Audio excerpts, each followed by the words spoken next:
So, you were discharged under Don't Ask, Don't Tell, and you've been blaming yourself for all these years that it was your fault, and it's your dishonor, and it's your shame that this happened. And I'm here to tell you that is not true.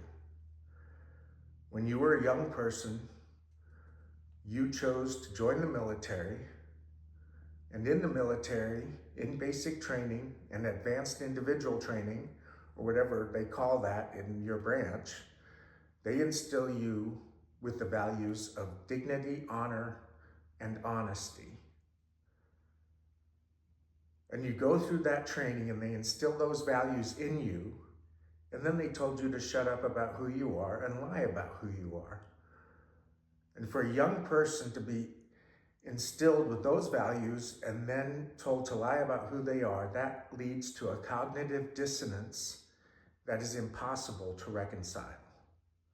So your discharge under Don't Ask, Don't Tell was not your fault.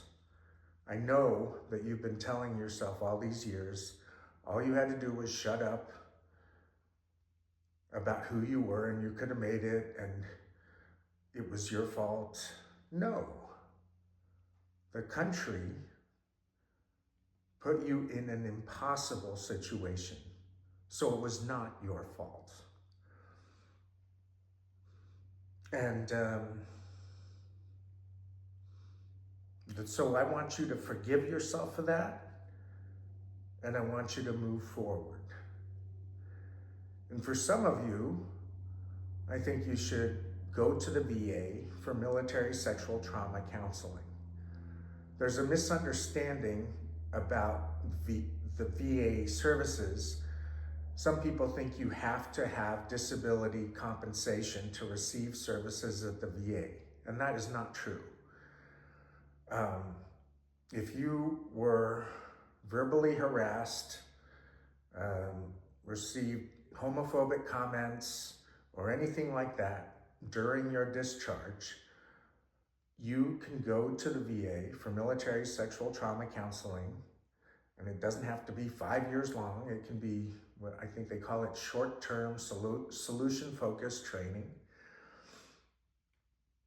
And you can deal with that in, a few months. And I think it's important for you to do that, not just for yourself, but for other LGBT veterans and for our nation to come to terms with how we were treated and how we went through that supposed transition of Don't Ask, Don't Tell. Because you were put in a position that is unfair to you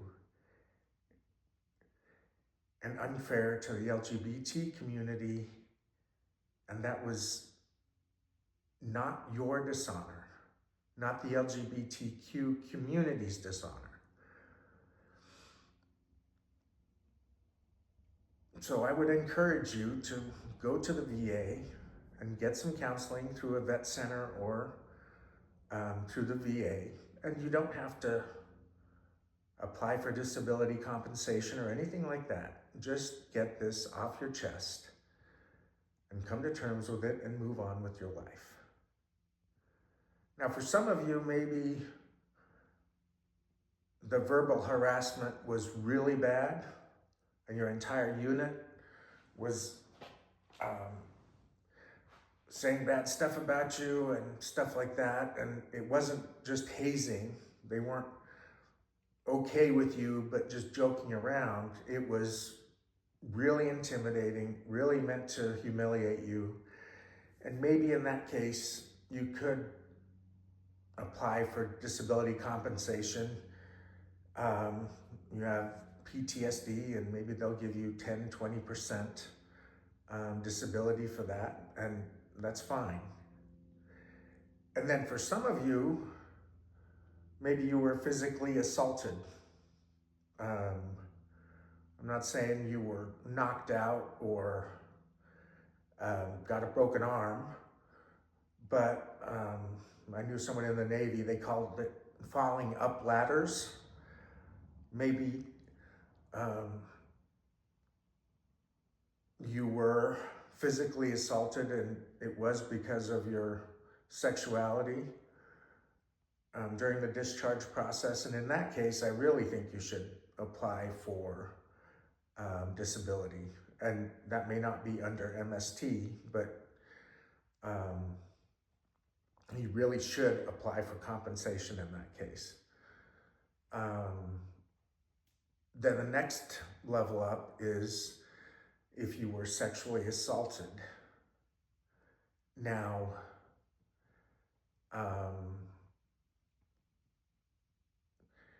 that can be problematic because some of it is just military hazing, and they're trying to put a stop to that. But I mean, I've worked in blue collar jobs my whole life, and hazing is just a part of being a stupid young kid. But I mean, you know the difference. If the intent of the sexual assault was not just joking around, but to humiliate and denigrate you, then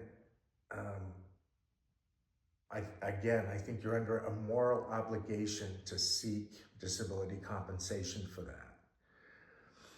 And finally, and I hate this word, but I'll use it, if you were raped by someone in the military, and obviously that would be another LGBT person, and you had to not talk about it because of the don't ask, don't tell policy.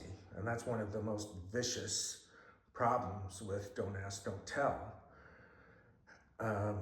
Andrew Sullivan, the gay conservative, says that consent in the gay community is different than in the heterosexual community. And unfortunately, rapists get away with that behavior in the military.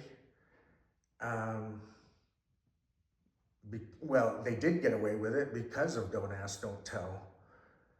And that is a hidden shame of the military and of that entire policy.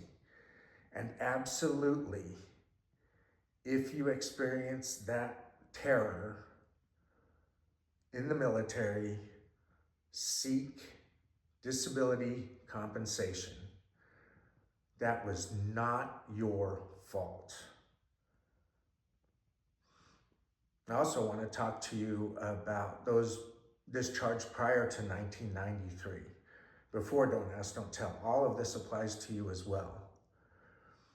The VA calls these injuries moral injuries, and that is a completely appropriate term to use. So again, to recap, some of you, when you were discharged under don't ask, don't tell, nothing really bad happened. You were discharged and you've gone on with your life, and I just want to tell you, it was not your fault. So don't carry any shame about that, because the country put you in an impossible situation. Some of you will need counseling because of some verbal harassment, and go seek that counseling. It's free at the VA, and take a month or two to go through that counseling, get that off your chest and move on with your life. And then for those who had worse things happen, maybe get some disability compensation if that is a debilitating thing for you.